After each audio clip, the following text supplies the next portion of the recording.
So, mate, I hear Beautiful Destinations have found out that I'm editing your images for you, and they've cancelled your interview multiple times now. Well, it didn't quite happen like that, but you're right about one thing. My Beautiful Destinations interview for the world's coolest job has been cancelled more than once. In fact, 4 times due to just timing issues and where they happen to be at the time and catching flights, and they're busy boys. So yeah, they've just ended up cancelling 4 times, and I've said that I won't be rescheduling for a 5th because I just don't expect the appointment to be kept. And I guess one other thing I did find a bit rude was they said that they only were wanting to interview me because they were trying to get to you because you didn't apply. And I thought that was a bit rough, but anyway.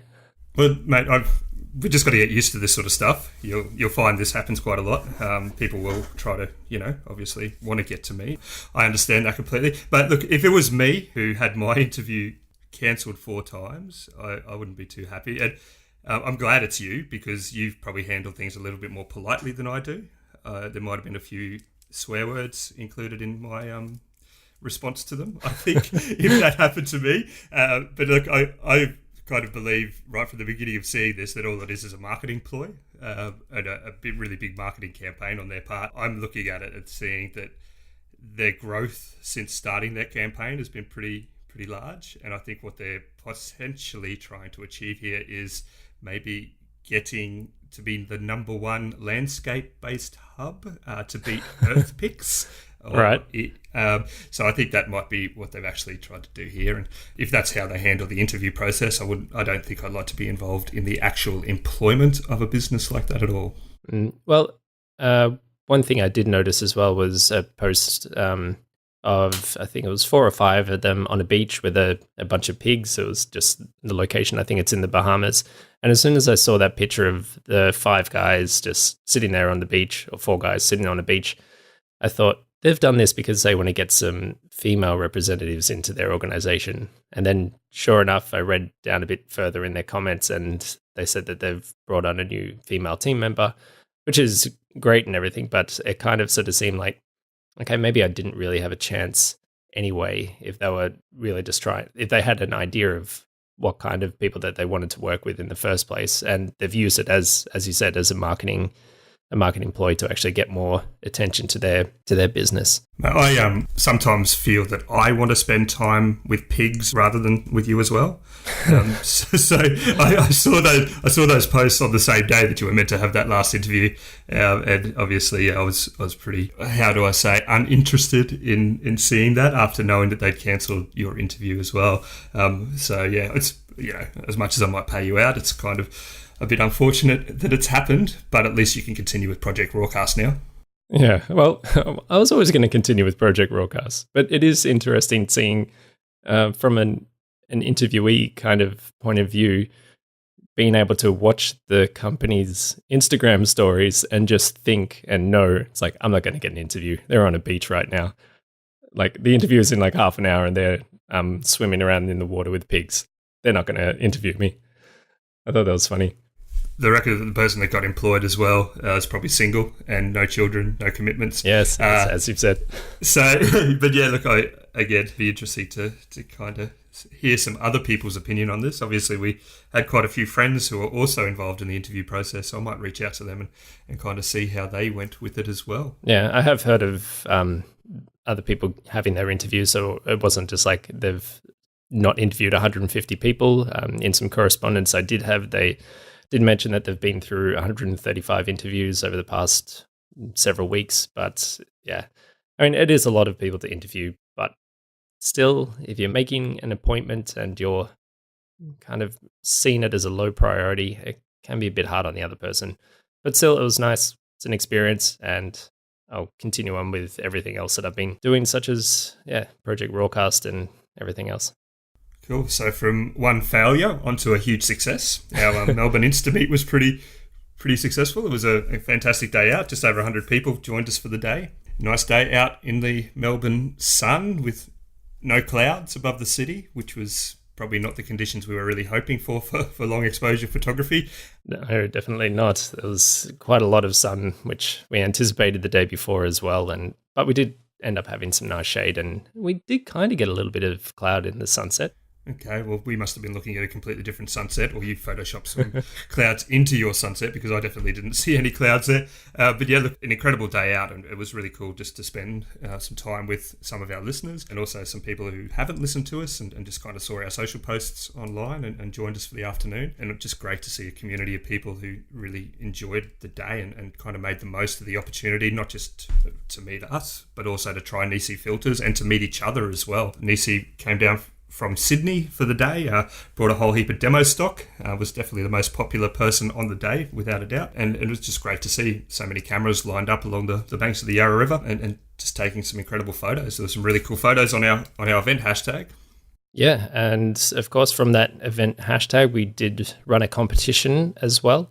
And we left it open for a week, give people a chance to have a look at their photos from the evening and do some post-processing, try and find something nice and creative, and yeah, just have a look at some of the photos I were able to take with the Nisi filters.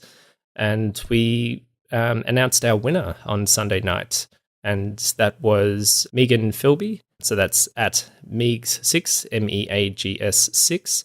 She had a lovely photo of a night shot of the Melbourne skyline with some over the Yarra River with some kayak light trails sort of coming into the front of the view of the camera. And yeah, it was just a great image, worked well compositionally and just looked technically quite well, well exposed. And just on another note as well, she did have some other great photos from the afternoon and evening. And we also had some other standout images that were great to see as they were coming in during the week. And it was a very tough decision for Tassie and myself to choose a winner, but there can be only one winner, and that was Megan Philby. Absolutely, and look, this particular image that we've chosen just had that extra added element of the light trails on the water in a sea of images, obviously, with the conditions that we did have there. A lot of similar images, some very high quality images. It was great to see. But yeah, seeing those light trails on the water and kind of seeing the kayak, how do we say, paddling up the river, was just that little bit of extra element or extra added touch that really kind of made that image stand out. I also spent quite a bit of time speaking with Megan on the day about auroras in Tasmania and those sort of things. And it was just really great to see Megan and so many other people having so many awesome conversations about photography and just really enjoying the great day out. Yeah, so hopefully Megan will, and she has expressed that she's looking forward to trying her new Nisi gear that she'll be getting. So a V5, a 6-stop and a 10-stop filter, which is going to be a lot of fun for her to have a play around with and use creatively. Yeah, definitely. I'm looking forward to seeing some more images from Megan on her Instagram account. So congratulations, Megan. And again, thank you to everybody who came out on the day. It was just such a great day out. Really cool conversations. Great to talk to so many people who are really passionate about photography. And it was also just great to see other photographers meeting each other for the first time and just engaging with each other and interacting with each other. I'm quite impressed with the one set of gear that one of the guys turned up with the Phase 1 camera, the 50 megapixel back on it. All I wanted to do was have a bit of a play with that. That would have been nice to have a bit of an experiment with. Yeah, there's quite a lot of variations in camera gear from sort of amateur to full professional. Yeah, lots of people that joined us at the start or all throughout. And yeah, I'm looking forward to planning another one, whether in Melbourne or somewhere else. Yeah, absolutely. So yeah, just keep an eye on our social media accounts or register for our mailing list on our website. You'll find our mailing list forms all over our website to stay in touch with us about any events and basically for our weekly newsletter and announcements for any promotion, special offers, and also our new episodes which come out. So yeah, definitely looking forward to those, and we've already got some more planned for later in the year. We've also got some other incentives or special things that we will be launching this year within the Project RAWcast brand as well. So just join up for our mailing list or follow us on social media to keep up to date with any of that. And it's been a couple of weeks since our last episode, but in that time we've also announced the winner of our George's Cameras competition. So a $50 gift voucher at George's Cameras, and the winner of February was Aidan Gagela photo. So that's at AIDANGAGELERPHOTO. I think I read that right. Yeah, I think so. Yeah, he had a great photo of a boat sitting on some very reflective water and some clouds leading up on our Project RAWcast hashtag. And it was just a really beautiful image to see. So that's why we chose that for our winner of February's gift voucher. Yeah, absolutely. And yeah, again, very hard to choose a winning image each month because of the quality of the images that are coming in. But just that little creative touch again on Aidan's image last month just kind of really grabbed our attention, made it stand out from the crowd. So yeah, just keep those images rolling in on the Project RAWcast hashtag each month. We're not looking for just landscape images. If you do have other images you want to enter, we do look at everything. It's just, I guess, because we're landscape photographers, we tend to draw the landscape photography crowd, and that is quite a lot there. But feel free to put up anything you find creative, and we do enjoy photos of all the genres of photography. Yeah, absolutely. So yeah, look, congratulations, Megan, and to Aidan for those winning images from this month. And as I say, keep in touch with us on our social media accounts or our mailing list, which you'll find on projectrawcast.com to hear about any promotions and special events that we have coming up. So one thing that we have put on our website as well that's been shared around a bit, which I thought was quite interesting. I didn't think there was that much interest in colorblind photography, but you've wrote a very personal article about your experiences as a colorblind photographer, and that seems to have drawn a bit of attention from other colorblind photographers and just people who didn't know that it was a thing and that colorblind people could actually take decent photos. Thanks for that.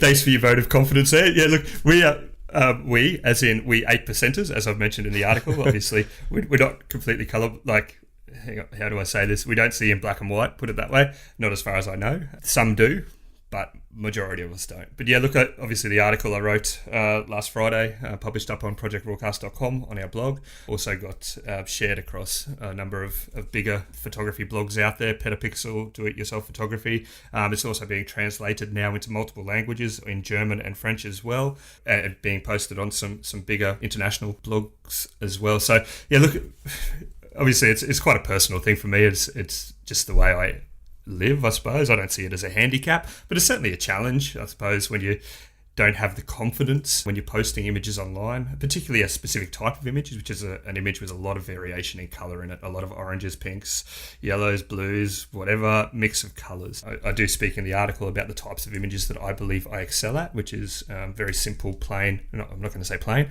but waterfall images in forests, just because of the simplicity of the colours, and I seem to do them quite well. But yeah, I was pretty happy and pretty chuffed to have that article shared around the world, and I've had some great emails come through for some very well-known and very, very popular photographers who've never told people that they're colorblind either, and who are just really thanking me for putting it into words, because it's one of those things that's a little bit hard to explain to people. Unless you experience it yourself, you don't know what it's like. People literally think you see in black and white. It's not like that at all. And seeing the positive comments come through across all of the channels that article's reached at the moment is pretty cool to see. So yeah, if you haven't read it, go and check it out. It is pretty personal. It is one of those things that I've really been reluctant to tell people, but I think it's just something that I think explaining it to people and helping others understand, and maybe helping others themselves who suffer from it understand what it is as well. It was just a little bit of a step that I wanted to take, and yeah, as I say, the article's been shared quite widely now, and it's going to be shared in quite a few more places yet. It's my understanding.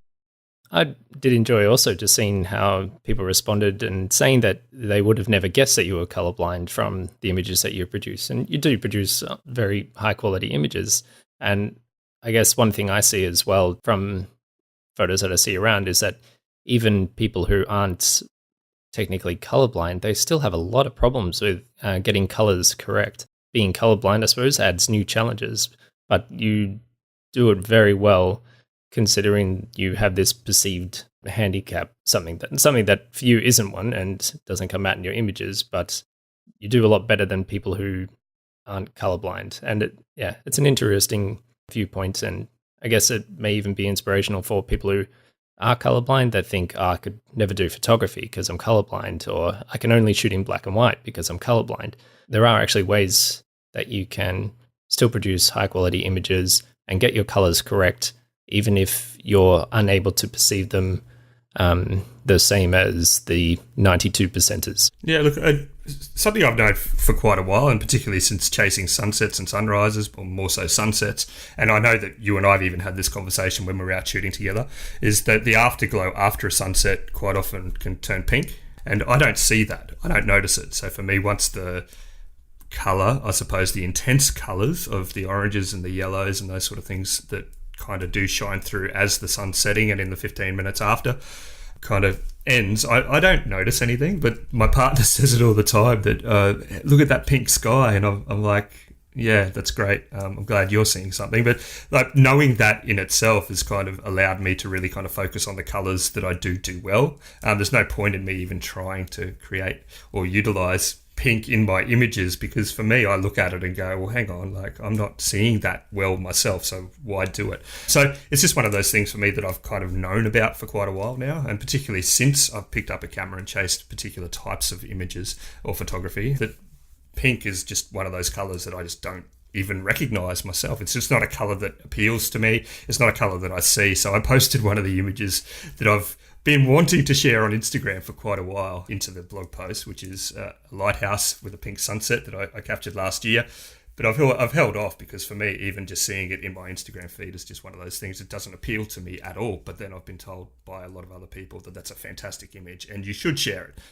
But I don't like it because it just doesn't appeal to me. And yeah, anyway, we'll just go and check out the article if you want to kind of read more. Check it out on our Project RAWcast blog, or Petapixel, or DIY Photography, anywhere that you kind of read your news and maybe just learn a little bit about what it is like to be a colourblind photographer. If any of our listeners out there have any ideas for articles, any articles they want to write and see published on the Project RAWcast website, get in touch with us. Would love to hear any challenges you face with photography or any tips that you've got for other photographers. Get in touch with us at hello@projectrawcast.com or through any of our social media channels as well, and let us know your ideas, and would love to collaborate with other photographers out there and just hear your ideas and share them with the greater community. Definitely, yeah. Looking, as Kieran says, for any high-quality article contributions as well to Project RAWcast. So if you are a photographer and you've got some writing skills and you've got a topic that you think is newsworthy, or particularly any kind of reference content, tutorial content, how-to content, even some location guides, we'll definitely be interested in hearing from you. So yeah, just hit us up on any of our social media feeds or hello@projectrawcast.com, and we'd love to hear from you about that. We'd like to say a massive thank you to Nisi Filters Australia for their ongoing support of Project RAWcast. Nisi Australia have very quickly become the market leader in Australia for their filters, not just through the quality of their product, but also through their incredible aftermarket support and their support of the photography community as a whole. Both myself and Kieran use Nisi simply because of the fact they are the best quality filters on the market. Now, Nisi are offering our listeners a 5% discount for any purchases made at nisifilters.com.au by using the coupon code Project RAWcast at the checkout. So that's all one word, Project RAWcast. This can be used for any purchases of any amount for any Nisi products. So I'd like to say a massive thank you again to Nisi Filters Australia for their ongoing support of Project RAWcast. I'm planning a road trip which leaves just under 2 weeks now from Melbourne over to Esperance. Bit of a drive over. So obviously the amount of gear that I carry is pretty intense, you could say, between the amount of cameras, tripods, all that sort of stuff. So probably something I'd like to talk about here is some tips for preparing your gear for a road trip. Obviously how to kind of maximize the performance of the camera gear before you go, and just kind of streamlining little issues that could happen with your camera gear after you step out the door. We obviously spend a lot of time on the road, Kieran. You do a lot of your own stuff. I do a lot of my own stuff. We do stuff together. So, I mean, we've got a bit of experience here with preparing your photography gear for road trips. I guess most of our experience also comes from mistakes that we've made that we can discuss and make sure other people don't make these mistakes themselves, or just things where little things that you shouldn't forget to do beforehand or shouldn't forget to take, and just things that you should clean, and how to actually maximize the gear that you've got for your road trip. Definitely. One of the big thing for me, if I'm going on a new trip, I hate seeing spots on my images. So stepping out the door and going and shooting these beautiful new places, going and visiting new places for your first time, seeing sensor spots or dust spots on the images that I'm producing. So one of the things that I absolutely do every time I know that I'm going away is get my sensors cleaned on each of my cameras. I used to pay to get it done, but now I do it myself. So I actually use a sensor cleaning kit to remove all the dust spots and kind of do that before I step out the door. And that way I know, at least at the very beginning of the trip, my camera gear is nice and clean and kind of ready to capture some great moments in some beautiful new places. I think with the sensor cleaner as well, if you are confident and know what you're doing with cleaning that, it can be worth bringing a sensor cleaning kit with you if you are able to be in any condition where you can clean your camera or you can clean your sensor. I wouldn't do it if you're out camping on a beach somewhere, but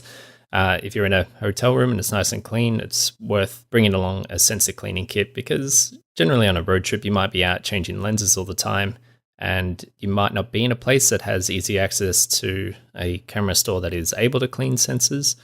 So having that knowledge on how to clean it is worth having before going on a road trip, and instead of changing lenses on your first day and getting a whole bunch of new spots on your sensor and then having them there throughout the rest of your trip. And another one, obviously, tripod, getting your tripod ready. This is a funny one because people don't think there's too much that can go wrong with a tripod, but simple things like keep cleaning it before you go, lubricating the legs, particularly for the carbon fiber tripods, but also your ball head as well, making sure that that's ready to go, nice and clean. Friction knobs work, all those sort of things. I don't know how many times now I've been out somewhere and the friction knob fails on it, or I can't turn it because the screw's too tight and I don't have a screwdriver on me. But yeah, obviously keeping your tripod clean as well. A tripod's such a hugely important part of photography, particularly for camera stability. So I think it's important to make sure your tripod is just as clean as your sensors on your camera as well before you leave on a road trip. Yeah, definitely. Batteries are a huge thing, making sure any electronics are charged. So this is batteries for your cameras, phones, laptops or tablets, whatever tech you're bringing along. Make sure they're all fully charged before you leave, and also bring any of the chargers, and even make a little list of all the chargers that you need to bring to make sure that you can tick them off and make sure that you've got them. I don't think there's too much worse than getting out somewhere, going to turn your camera on and the battery itself doesn't work because you haven't charged it, or your mobile phone battery goes flat, or any of your laptops or tablets, any of those sort of things. But yeah, obviously batteries power everything, so it's really important. Make sure they're charged before you walk out the door. If you can charge them on the trip as well, obviously that's a great thing, and probably something we'll cover in an article on Project RAWcast very soon. But also bringing your chargers alone. I mean, just packing the chargers. Mate, every device has a different type of charger these days. I mean, from an iPhone to an Android phone, they're different. From Canon camera models to another Canon camera model, they're different. Tablets got a different charger. Even Apple products from generation to generation have different chargers. Laptops have a different charger to everything. It'd be great if this wasn't the case and there was a universal charging system, but then manufacturers wouldn't make money from after sales products. But yeah, making sure you've got all your chargers packed for each of the different types of devices, and that you've got the cables for each different type, and preferably multiple cables if possible. So I mean, things, even simple things, if you're going camping, like potentially having an inverter or a backup battery in your car that can be charged via 12 volts, those sort of things is very useful as well. Yeah, I found that little USB chargers that can go into the cigarette lighter or the 12 volt charger in your car are very handy from when you're going from place to place, just to keep your phone charged. May not work for camera batteries, but at least if your phone is charged that way, then you don't have to worry about that, and you can focus on camera batteries or other things that require a bit more electricity. For sure. Look, I actually use a Goal Zero solar panel as well. So I've got a backup solar panel which I can just literally just fold it out in the sun and it charges. It takes about 2 hours to charge my iPhone. I can plug a USB camera battery charger into it as well, which I have for Canon cameras. So those types of things can all come in handy as well, particularly if you're off the grid. It's one of those things that you probably worry about and stress about quite a lot when you maybe go on a camping trip or a multi-day walk, those sort of things.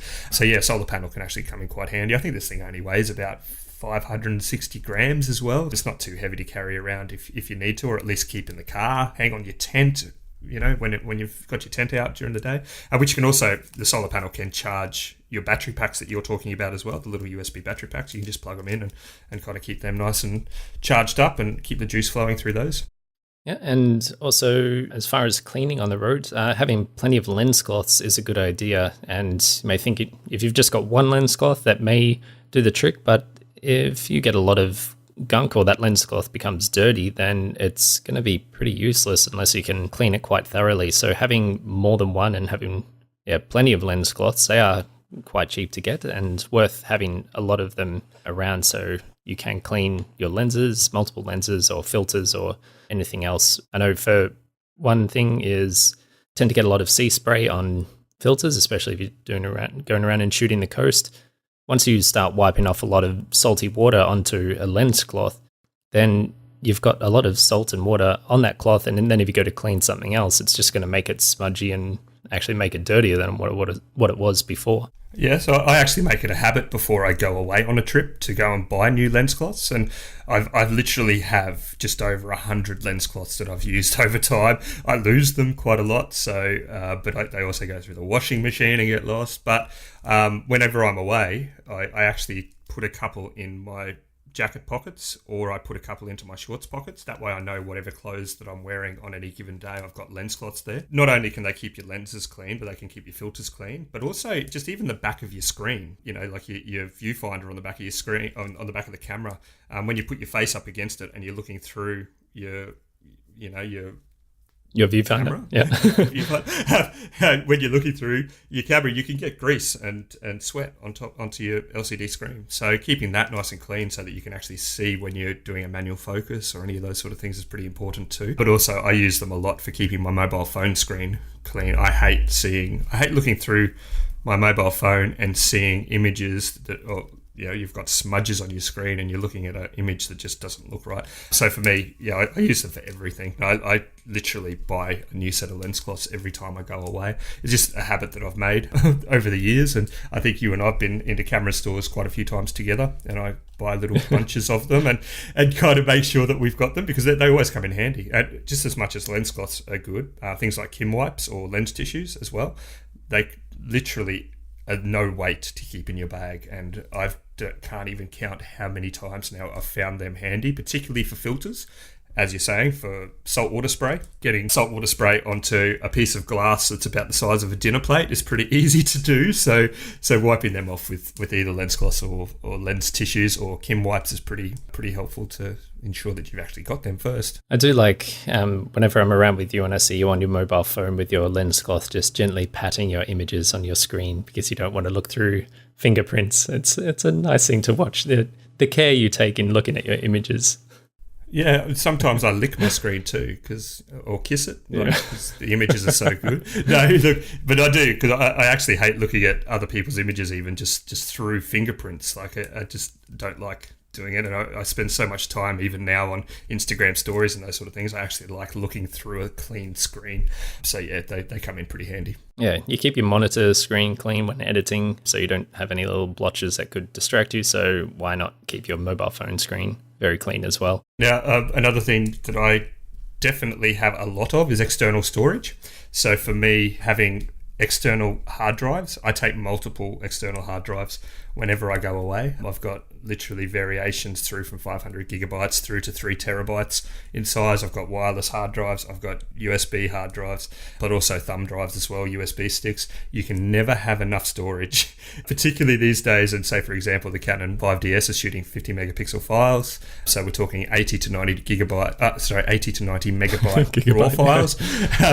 So like the amount of storage that I require, my laptop, I don't know how many times again I've gone to try and edit something in Lightroom and it says you've got less than 20 megabytes. That just is not good. So I make sure that I've got plenty of storage. That way I can dump my SD cards onto the the files on my SD cards from my drones, from my cameras, straight onto the hard drives at the end of each day, and know that I've got everything backed up in a safe place to edit later when I get home. And sometimes it can be important as well when you are on the road, especially if you're on the road for a little while and out in lots of different locations. It's important to not only back up your SD cards onto a laptop, but having that external hard drive as well to then have that secondary backup.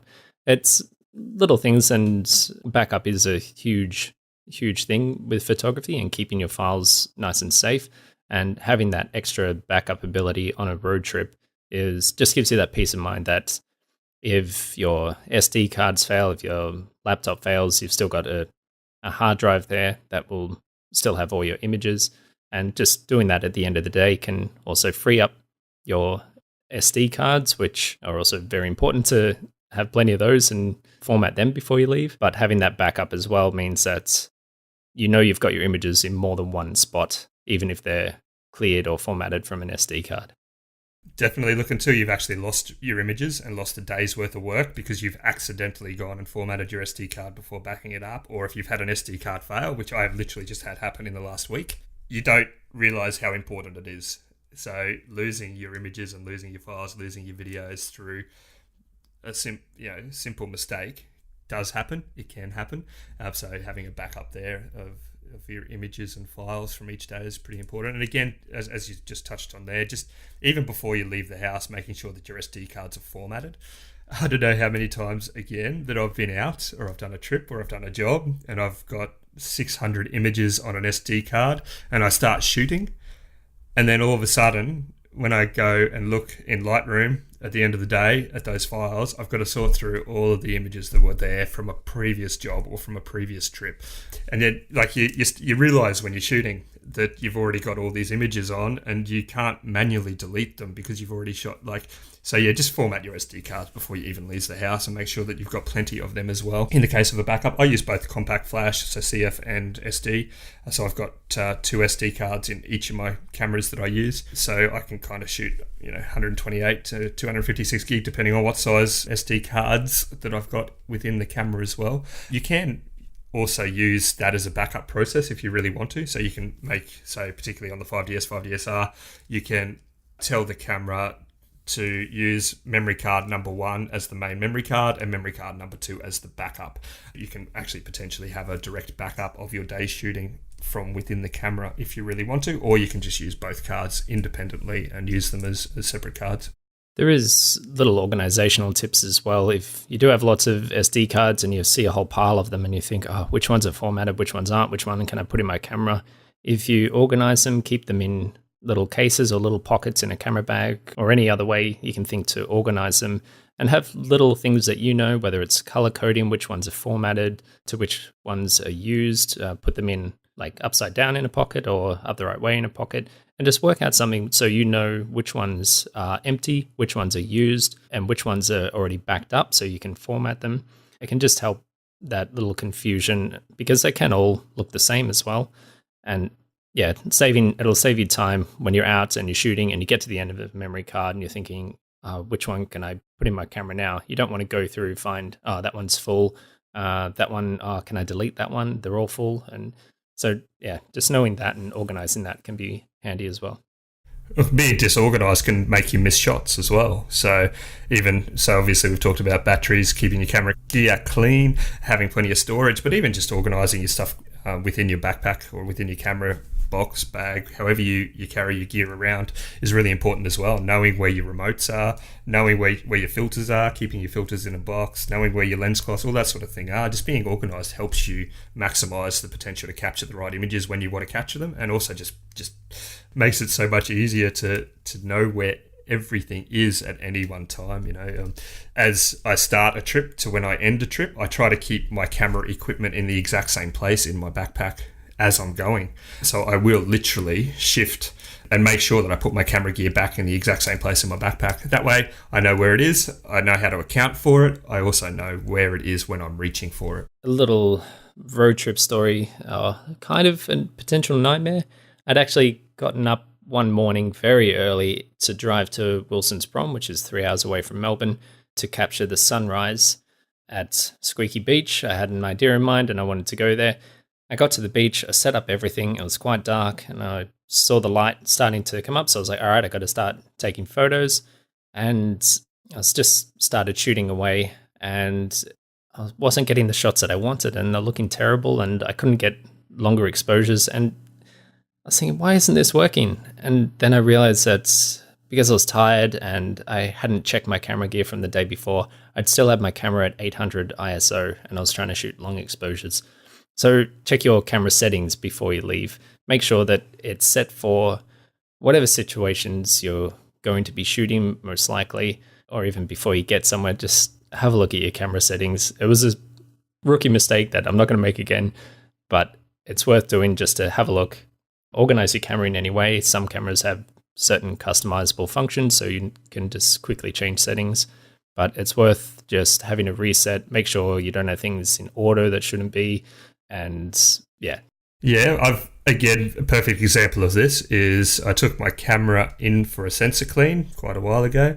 I always shoot in RAW. I got it back and the camera was set into low quality JPEG.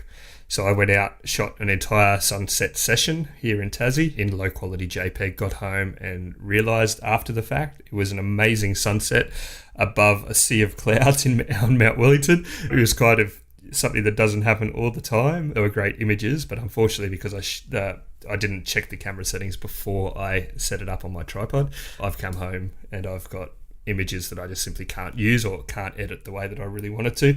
So yeah, checking your camera gear settings is a great thing to do beforehand. And it's pretty easy to go through and just have a look at your ISO and making sure what quality images you're shooting in. It is something I think that happens quite often to photographers everywhere, but it's also something that's pretty easy to avoid as well. Yeah, it's a simple less than a minute to just check and say, that's that. Okay, that'll be fine. I know what it's like. I know what it's going to be when I head out and actually start shooting. Yes. All right. So, I mean, there's some tips there. Hopefully I'll follow through with them myself before I hit the road in a couple of weeks. And I'll be putting up some articles on our blog covering those topics as well, both preparing your equipment for a road trip and also some simple tips about charging and electricity flow while you are on the road as well. Yeah, just check out our blog for those over the coming days and you'll be able to read more about that. If it is a road trip, if you have a car, bring all your gear. There's nothing worse than thinking, do I need that? Nah, I probably won't use it. And then you get somewhere and it's a perfect opportunity to use a certain lens or just anything else. So if you've got lots of gear and you do have the storage to take it on a road trip, so not hiking, that's a different kettle of fish. But if you've got the space to bring everything, then just bring everything. Even if it's flashes or reflectors, anything you think you might need, it can be worth packing, because if you don't use it, it doesn't matter. You've got the car. It's not something that you have to carry everywhere you go, but at least it's somewhere closer than potentially thousands of miles away back at home. Tassie Grammar and I would like to thank F-Stoppers for sponsoring this podcast. Whenever I want to know what's going on in the world of photography, I go to fstoppers.com. Not only do they provide great news articles and tips for photographers like me, they also have a fantastic range of photography and post-processing tutorials. I personally have watched the Cityscape tutorial with Elia Liccardi, and I was blown away by the amount of information and production value of the tutorial. There's over 15 hours of content, from setting up in amazing locations all over the world to the post-processing and the final image. F-Stoppers are offering our listeners a 10% discount on these amazing Elia Liccardi tutorials by using the discount code RAWcast at checkout. So if you want to take a leap in your understanding of photography and post-processing, head to fstoppers.com and get a 10% discount on Elia Liccardi tutorials using the discount code RAWcast. Thanks again to F-Stoppers for supporting this show.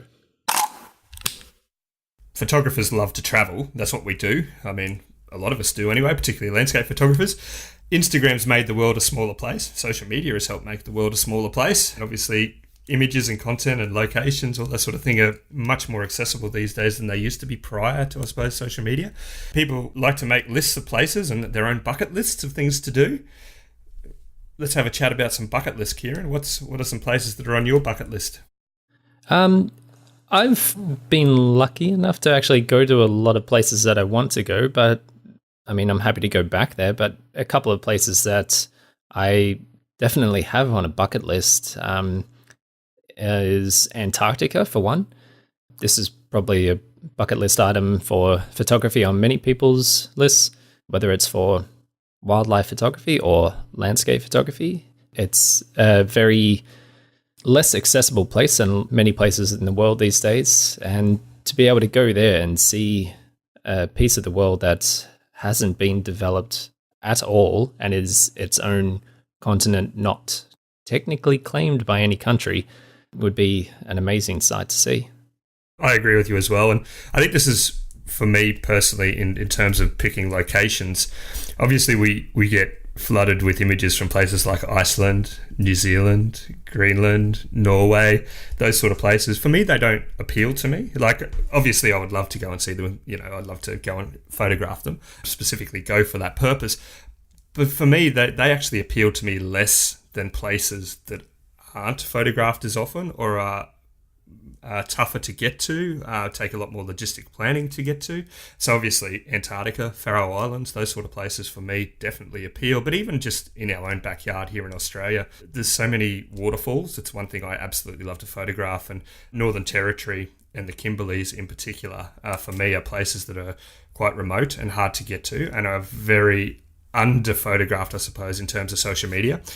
When I look at those sort of places like King George Falls and Mitchell Falls in the Kimberleys, or Gunlam Falls, 17 Mile Falls, even places like Jim Jim Falls, Twin Falls, those sort of places for me, they appeal to me more than seeing the tourist route of New Zealand, of Mount Cook, who everybody goes and sees these days, or even seeing, I love waterfalls, and obviously you know that, I know that. Iceland is a hugely popular place for photography, but I almost feel like I've been there because of the images that I've seen. I haven't been there yet. I'd love to definitely go, but it's less of an appeal to me than places that are harder to get to, more remote, and aren't photographed as often. And I think that that's something for me in terms of creating my own bucket list, that seeing places that everybody else goes to doesn't make it an appealing place to me. It almost makes it a place that I feel, if you want to be different in your photography, and if you want to stand out with your photography,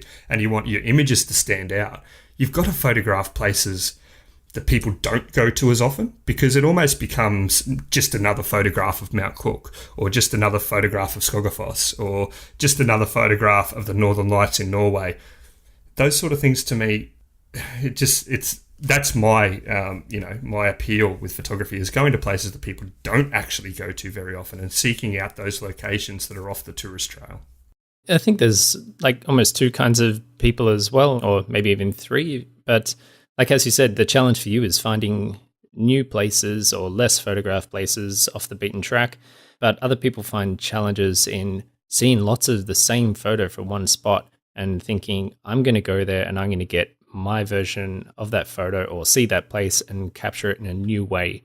And then that will be the photo that everyone else wants to try and get, kind of thing. Other people just want to be able to go to these places and see them and just be in that spot of a photo that had made them feel so amazing, and to stand there and see it for themselves in it, whether they take a photo or not, is just part of the whole travel experience. And for instance, like the Wanaka tree, heavily photographed. I mean, no one's arguing with that, but hasn't it been chopped down yet? Yeah, I think it has. I think it's gone now. But It's one of those things where you see so many photos of it. The tree looks the same in every photo. The landscape looks amazing. You get there, and it's kind of, it almost seems like, I mean, Wanaka's an amazing place, but you see the tree and it looks nice. It's just a tree sitting in a lake, but any photo you take of it just looks good. And it's an interesting thing. And to be able to go there and see that there's this place that may not seem as interesting as everything else around it, but when you take a photo of it, it makes it more interesting. Yeah, for sure. Look, obviously, there's two different reasons there to travel that you're talking about. One is to experience the place, and one is to photograph it. And I think when your main aim is to go for photography, my personal opinion and my personal belief is that going to places that are under photographed make your content stand out. And it's more of a challenge as well. You potentially become one of the first. It's very hard to become one of the first to photograph a lot of places in the world. But things like, for me, say Mitchell Falls and the Kimberleys up here, you've got to be there at a very specific time of the year to maximise the water flow. So you've got to be there during wet season, which also in itself creates a challenge getting there. So you've either got to fly in, or you've got to go on a crazy trek of four-wheel drive only to get to these amazing places that become crocodile infested during particular parts of the year. So for me, that in itself is more of a challenge and more of an appeal than going to a place, say, again, New Zealand, incredible, stunning landscape, amazing locations, amazing everything about it. The mountains are awesome. but you're very likely to go and run into people that you know on that trip because everybody's doing the same thing. It for me that doesn't hold the appeal in terms of bucket list locations, and completely understandable why people do it. Obviously, it's great to add things to your portfolio that you've seen and are awesome and you want to experience. But in terms of photography challenges, for me, it's all about shooting something that isn't as popular or isn't as photographed or isn't as accessible as many things on the tourist trail. Does that mean, because you like waterfalls, does that mean that you would discount some really beautiful waterfalls just because you know there's going to be a lot of people there, such as Horsetail Falls, which lights up beautifully in certain lighting conditions? But if you've seen photos from there, there could be potentially 100 tripods just trying to get that photo. And that in itself is exactly it as well. So obviously that happens in February, we're talking about in Yosemite.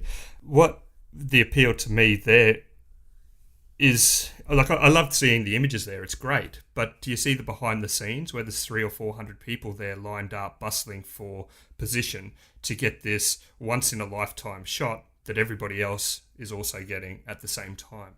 That doesn't appeal to me either. Like, if I want to go out and photograph something, I want to be the one or two people standing there experiencing that scene, capturing that moment and being able to share a moment that's actually truly special with people.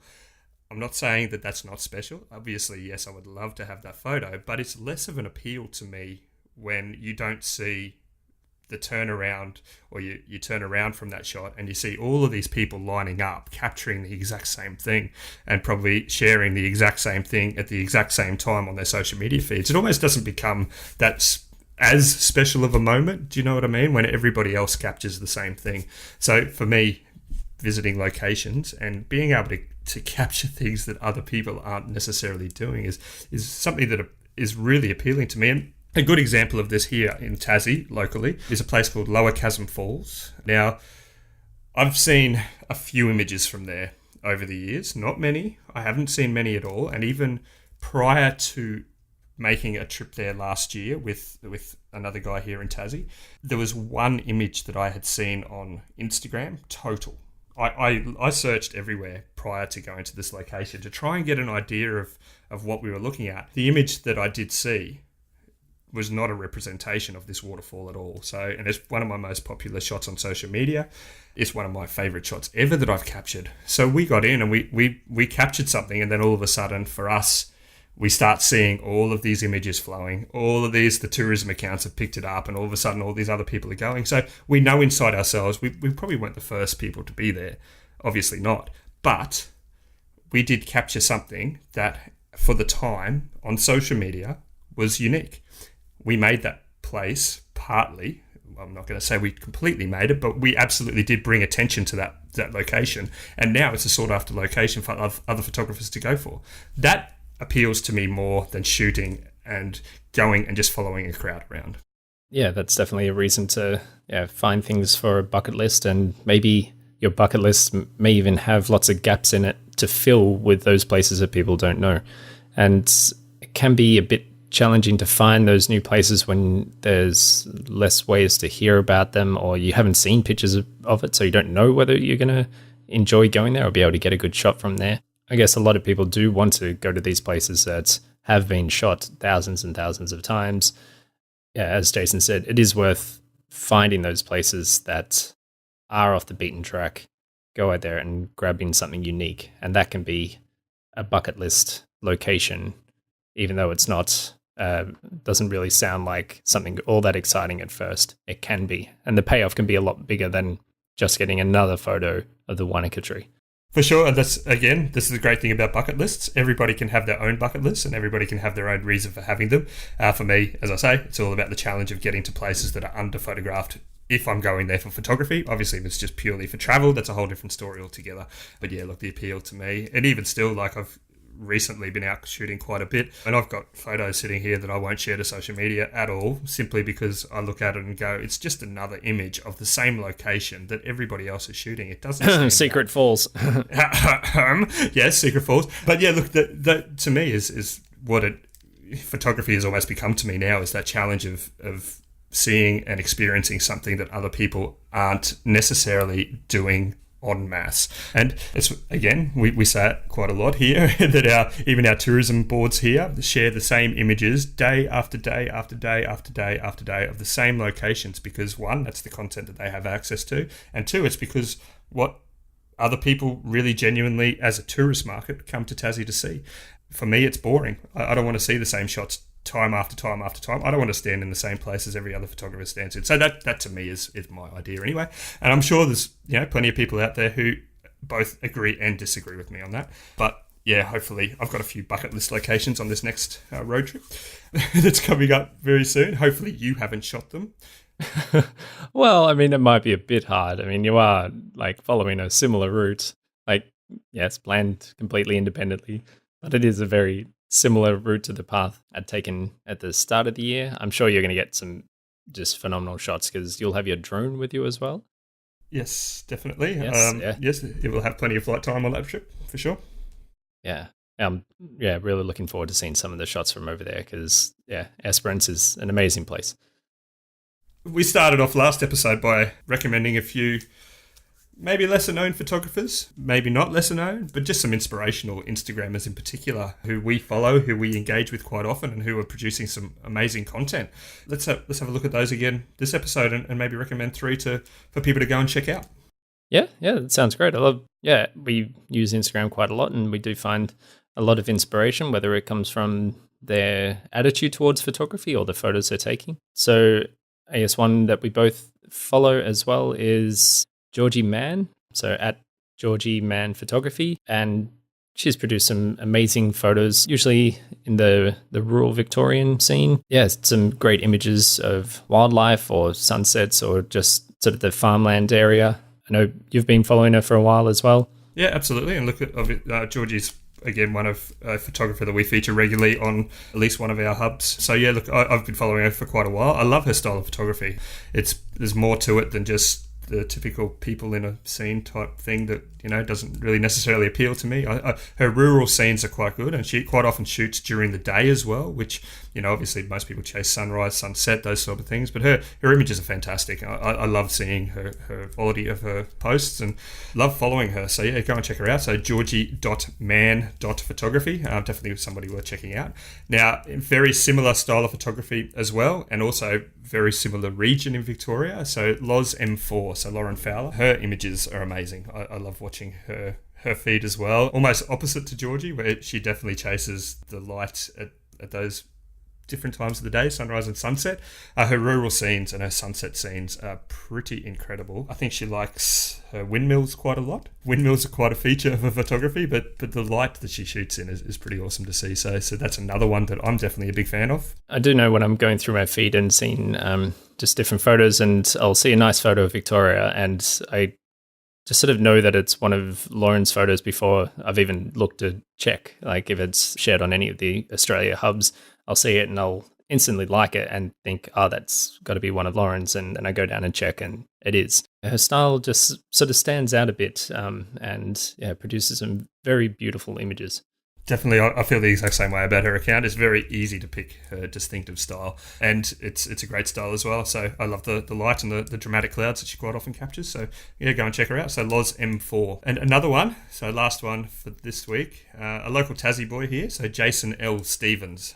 Now, this Jason is actually one of my genuine inspirations in photography. Ever since I started on Instagram, he's one of the accounts that I followed right from the very start. I love his images and I love the style of content that he produces. Very natural, great edits. He doesn't kind of over-edit things, really just maximizes what he's shooting with his camera. And he just has that natural eye and natural ability to capture scenes very, very well. So I love watching and kind of following along with his images. So if you don't know him already, go and check him out. So Jason L. Stevens. So it's Stephen's at the end. So yeah, go and have a look and check out. You'll definitely like his images. Definitely, as you said, very natural, very clean processing as well. Sort of a natural scene that you can picture actually seeing with your own eyes, and it just really does whatever location you're shooting justice. And even recently, some abstract shots of dunes that he's posted look really nice and really clean, great for the locations that he's shooting, either in Tasmania, New Zealand, or wherever else he shared it from. Definitely, and I also like the fact that he doesn't just follow the crowd. He's got these little square series images, which are quite nice, and it's something that he's said at the beginning of this year, if I remember rightly reading, that he was going to try and do this year well. So yeah, I love seeing his images, and I actually had the pleasure of doing the overland track with him, and really spent a good 6 days just getting to know him even better than I already did. So yeah, go and check him out, Jason L. Stevens. So yeah, between the three of them, Jason L. Stevens, Georgie Mann Photography, and Loz M4, definitely some inspirational work there, and well worth a mention and well worth a follow. So Tazagrammer, we haven't done a listener question for a while. I've had a lot to focus on, but we still get questions coming in and people asking us for advice and just answers to certain problems that they've been having. We've got a question here from someone on Instagram, impossible_Isaac, and he's asked us, "Hi guys, I'm planning on buying a new camera and I don't know where to get it. How and where do you guys buy your cameras?" Yeah, for sure. That's a good one, definitely, because obviously price is a huge thing when you're buying expensive camera equipment, but the other side of this too is knowing that you've got support or product support, and I think they're almost two different things altogether. You can get camera gear quite cheaply online, and we live in Australia, whether they're sold by an Australian company or whether they're imported from China or overseas from somewhere on the grey market, they are two completely different things altogether. So whenever I'm buying camera equipment, price is not always the focus. Yes, it is part of it, but I'm also looking at the aftermarket support of that camera equipment. I don't mind buying something online as long as the company who I'm buying from services and supports the camera equipment from within Australia. So the grey market stuff that I'm talking about generally means if you're importing something from China, warranty is not covered from an Australian company and generally won't be covered by the Australian arm of the manufacturer as well. So for example, Canon, if we were to buy a Canon camera from certain distributors online, Canon don't actually cover the warranty within Australia as a result of that purchase. So for me, looking at that type of thing is a huge thing. Price doesn't mean everything, particularly when you need support. If you do ever need support or warranties and you have sacrificed a bit of, or how do I say, not spent as much, not gone for maybe the right price camera equipment, you can suffer as a result of that. Yeah, I guess it's another case of you get what you pay for as well. If a price looks too good to be true, then it probably is not true. And just thinking, it's going to be so much cheaper overseas, it's not the best option. As Tazagrammer has said, there are other ways of getting maybe cheaper products as well if you're a bit unsure about what you're getting yourself into. One thing that's well worth looking at is secondhand gear. So buying secondhand lenses or cameras. This you do need to be a bit more careful with in terms of actually not just buying it without actually having a look at it and having a look at whether it's got scratches or damage or anything. But it is worth seeing what is out there in the secondhand market to save a bit of money as well. Yeah, look, I think if you're regularly buying equipment or looking to invest in equipment over time, sometimes even just the relationships you can build through local stores is a huge benefit. And a perfect example of this is I have a fantastic relationship with one of our local camera shops here where I can walk in and I'm literally greeted by, "Hey Jason, how are you? It's great to see you again." Those types of things, because over the years I have bought quite a lot of gear from them, and they, for me, have guaranteed to match the price of any equipment that I find online, which at least online from an Australian distributor, not a grey market distributor, which for me gives me the peace of mind in knowing that I've got a central place to go to if I need warranty support or if I need aftermarket support of any kind. And just kind of having that peace of mind and knowing that I've got a great relationship with the people that supply me the equipment is a great thing. So over time, those relationships can build if you've got a face-to-face contact with them as well. Whereas if you're buying online, quite often, this isn't going to happen. You're just another name in a database. So it just depends on your own personal situation, whether you're buying something once off. Price might be the biggest thing.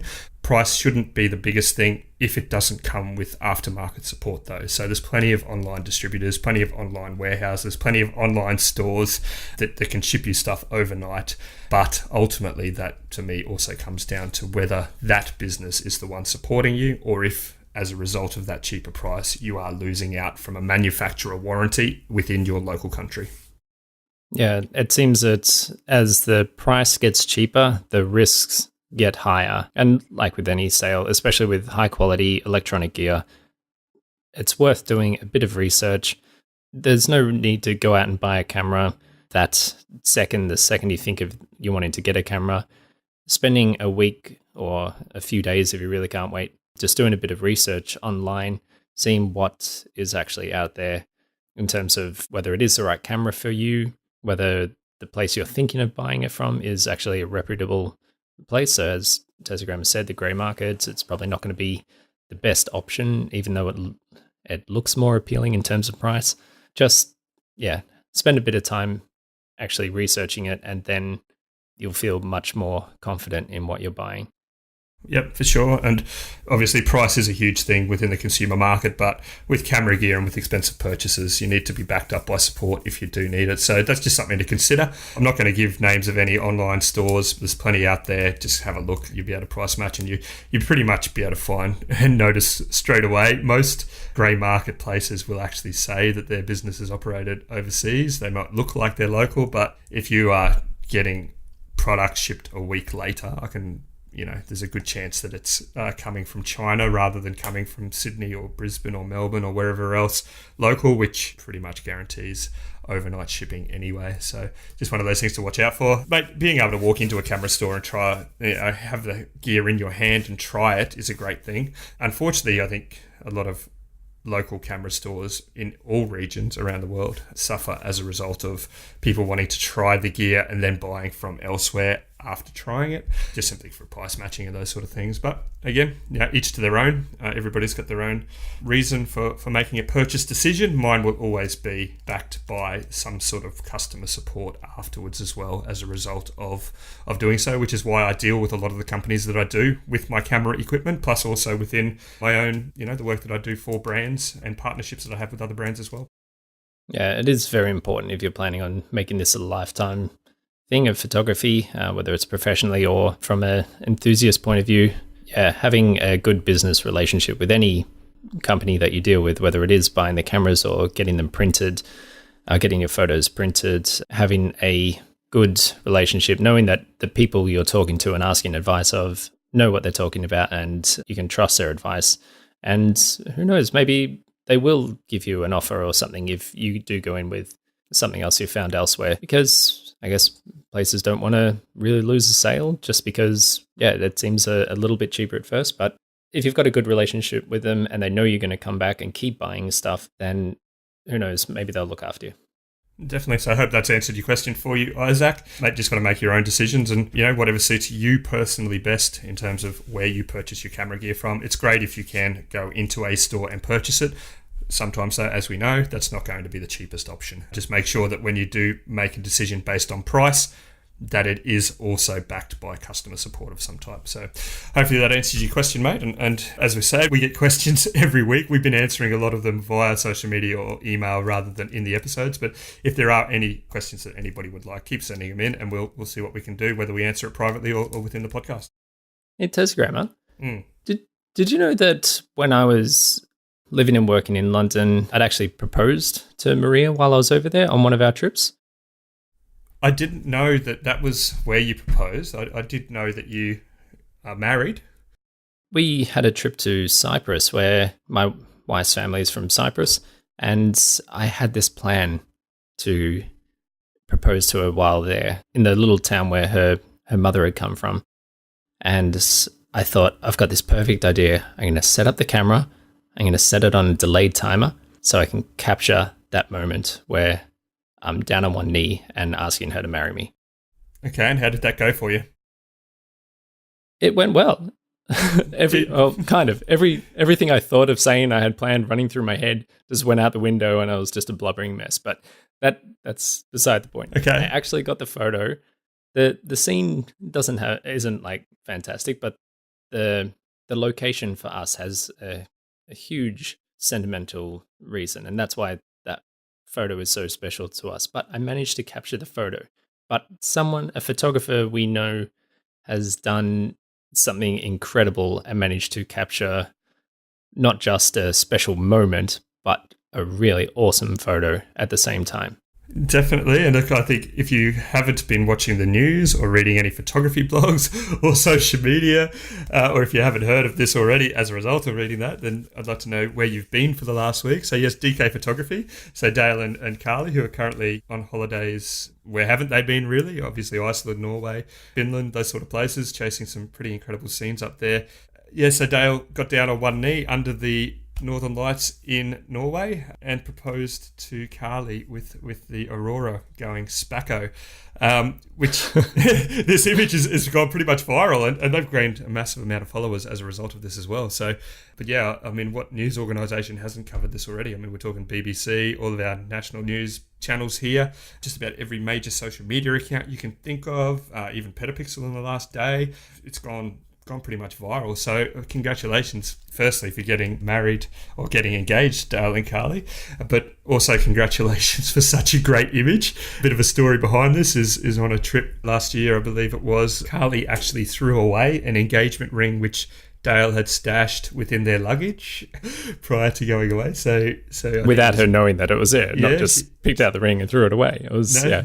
So she didn't know. So there was a failed attempt on Dale's part in terms of that. So they had luggage allowances and they were overweight and they had to throw something away, and Carly threw away the particular thing that the ring was hidden inside. So that may not have led to the media coverage that they've got now as a result of it. But look, the image is really incredible, and you know, congratulations again for this, but also congratulations on producing such a great image and getting the attention, because the story behind this image is obviously part of what's sold it. There's images produced every day of people under the Aurora lights, or the Northern Lights, the southern, Aurora in Antarctica, those sort of things, wherever you're seeing the auroras. But yeah, the story behind this of capturing the moment of the actual engagement itself is a big part of this particular thing. So quite often it is the story behind the image that plays a massive part in it. And yeah, it's a great image. And again, congratulations to those guys, because it's done really well in terms of their own social media profiles as well. A massive thank you to George's Cameras on George Street in Sydney for sponsoring Project RAWcast. George's Cameras is always on the list of places to go when we visit Sydney. As a photographer, there's always something we need or want, and we know we can get it from George's Cameras. Or we just like to browse and check out all the cool gear that they've got. To support this show and our listeners, George's Cameras is giving away a $50 voucher every month to the winner of our Instagram hashtag competition. All you have to do is mention Project RAWcast in your caption and hashtag Project RAWcast. Tazigrammer and I will pick our favourite each month to share on our account and give the $50 George's Camera voucher to. Thanks again to George's Cameras for supporting Project RAWcast and all of our listeners. Cool. All right. I guess we're running a bit over time, or a lengthy episode this one. So we should probably just start thinking about wrapping it up. Yeah, it's been a big episode. Lots to talk about there. Hopefully some people get some useful stuff out of road trip information, or preparing your cameras, or any of that other stuff. We'd definitely love to hear from anybody if they've got any article contribution ideas for projectrawcast.com. So we're really trying to making a big push now into long-form article content and trying to become a very useful resource for the community. So if you haven't already looked, check out projectrawcast.com/blog. We've got quite a few articles up there published already, and join our mailing list as well to keep in touch with us. We'll be ensuring that we notify people of new articles and new events and anything else Project RAWcast related each and every week. Yeah, and if you haven't already, head over to patreon.com/Project RAWcast and support us in the show. We're planning on doing lot more events for the photography community, both locally and around Australia. And your support would be much appreciated as well, to help move those things along and make them the best that they could possibly be for everyone involved. Mate, I'm going to go and start cleaning my camera gear, formatting my memory cards, getting my hard drives ready. I might go and buy some more lens cloths. And yeah, I'll speak to you again next episode. Excellent. I look forward to it. All right, mate. I'll catch you later. See ya.